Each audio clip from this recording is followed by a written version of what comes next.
So about 8 years ago, I lost my baby during pregnancy, which is the reason that I actually left the healthcare field, because I was working with pregnant women, primarily, reproduction and endocrinology, and I just found it was a little bit too difficult for me to provide quality of care given my recent loss.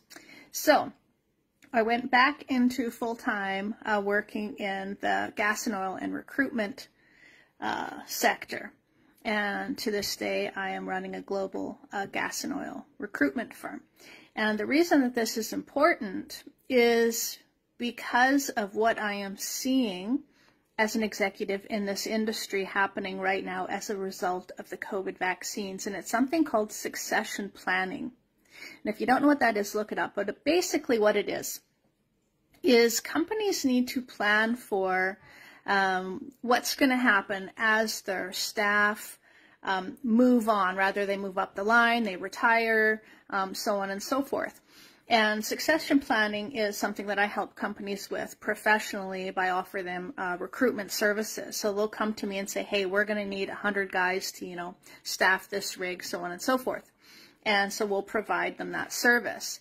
Well, what's really interesting, what's happening right now, and it's actually mortifying, not just interesting, is that executives are having their HR staff and their managers, superintendents, foremen, so on and so forth, go through and look at the staff that have received the vaccines, and they're planning to have to replace them all within the next 3 years. What does that say to you?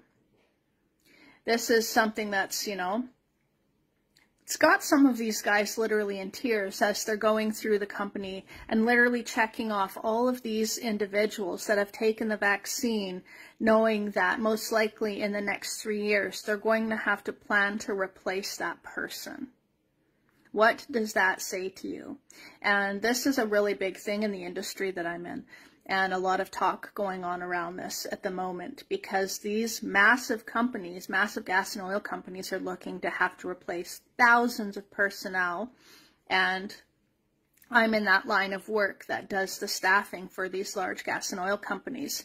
And they're pretty petrified as for what's going to happen to their staff, but also their businesses, because they project that they're going to lose, roughly half of their personnel.